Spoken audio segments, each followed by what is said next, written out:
kebakaran dahsyat di Los Angeles mengingatkan saya tentang sebuah ayat dalam Al-Quran di surah Hud ayat ke-117, wa ma kana rabbuka liyuhlikal qura bidzulmin wa ahluha muslihun, dan Rabbmu Allah tidak akan pernah membinasakan suatu kaum, suatu negara dengan kebinasaan yang sangat dahsyat.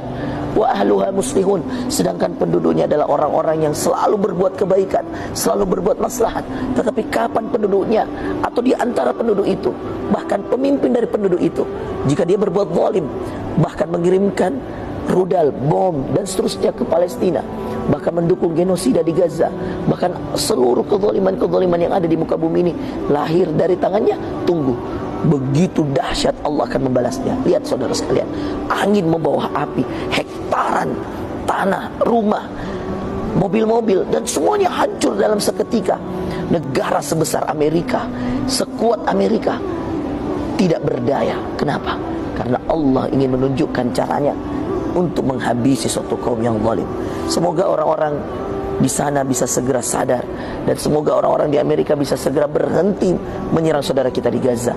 Dan ini menjadi pelajaran besar bagi kita.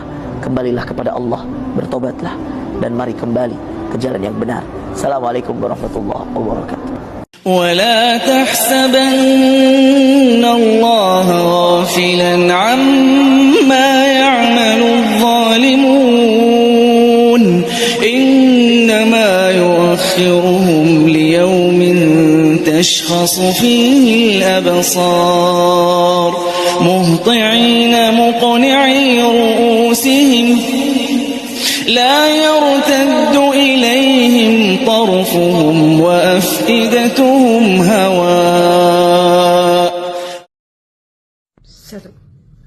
Kriminal yang sesungguhnya sih ya Amerika, karena kita tahu Amerika adalah yang berada di balik funding militer Israel. Misal tahun ini aja, untuk setahun terakhir ya, 2023 Oktober sampai dengan 2024, itu aja Amerika udah ngirimin sekitar 350-an triliun dalam bentuk military aid ke Israel, itu yang resmi. Maka wajar ketika ada orang bilang kalau Amerika menghentikan hari ini juga bantuannya, maka Israel nggak akan punya senjata-senjata untuk dijatuhkan, untuk ngebom saudara-saudara yang ada di Palestina dan juga terkhusus di Gaza. Karena itu wajar banget teman-teman sekalian, kalau saya secara pribadi yang ngelihat di media sosial banyak orang membanding-bandingkan antara gambar kerusakan akibat kebakaran yang ada di Los Angeles, lalu kemudian disandingkan dengan pembumi hangusan yang ada di Gaza. Karena itulah wajar pula ketika ada orang kemudian bilang inilah kemudian yang ditanam oleh Amerika akhirnya juga dituai oleh Amerika. Karena memang Presiden Trump itu berkata all hells will break out, bahwasanya neraka itu akan dibukakan ketika orang-orang Hamas itu tidak membebaskan sandera-sandera Israel. Padahal kondisinya itu nggak begitu. Sandera-sandera yang diambil oleh Israel itu jauh lebih banyak, ribuan kali lebih banyak daripada sandera-sandera yang diambil oleh